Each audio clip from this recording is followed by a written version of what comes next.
Like our content? Support us on Patreon, link below.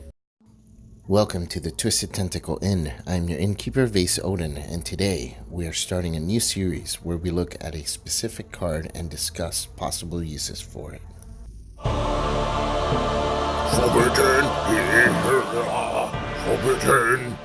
Forbidden!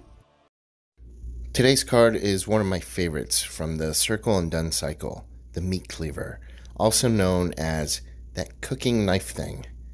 The Meat Cleaver is a level 0 survivor weapon asset from the Secret Name Mythos pack. It takes up 1 hand slot, costs 3 resources to play, and has 1 willpower pip. It has the action Fight. You get +1 for the attack, +2 if you have 3 or fewer remaining sanity points. If you defeat an enemy with the attack, you get to heal 1 horror. You can also take 1 horror as an additional cost to initiate the fight action, and do an additional point of damage. This weapon is really cool and a welcome addition to the survivor card pool. With the right setup, you can have a very consistent damage dealer. One of the best cards to pair this with is Peter Silvestri. His ability to heal horror every round automatically means you can double up on the horror healing when you kill an enemy. You can put a horror on Peter to get your +1 damage, heal a horror off yourself from something else that hit your sanity earlier, and at the end of the round, Peter heals himself off the horror. Every investigator that I'm going to mention in this video can benefit greatly from this strategy alone. Let's expand on its possible uses a bit though. Calvin Wright from the Forgotten Age cycle and Ashcan Pete Washburn from the Dunwich Legacy cycle are investigators who can play off their already naturally low sanity. Use the Meat Cleaver's ability to give yourself horror to bring Calvin's intellect and willpower up for each horror on you. Use it on Pete to get his sanity to a 2 or a 3. Then use cards like Fight or Flight from the Unspeakable Oath, which boosts your combat for the entire round for each horror on you, and then you can recur it with Resourceful from the Path to Carcosa Deluxe expansion to get more rounds of benefits from it. Since your sanity is going to be low, take advantage of desperate skill cards like Reckless Assault from Echoes of the Path Mythos pack. After you play this card, you can get more uses from it with a card like Yaoto from the Forgotten Age Deluxe expansion.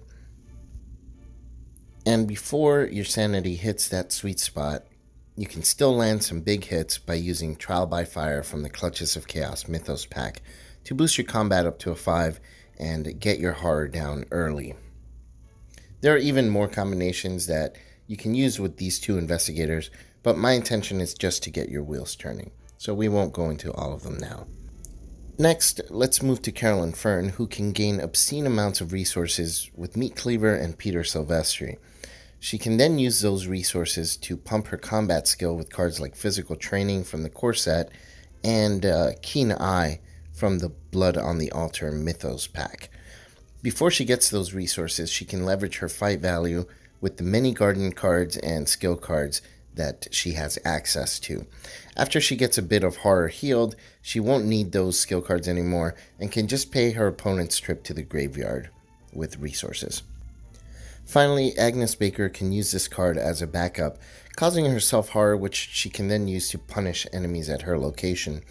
It's not ideal, mostly because Mystic doesn't have a card pool that synergizes very well with this card, but she has full access to most of the survivor cards that Calvin and Pete have, so she can at least get some value out of it.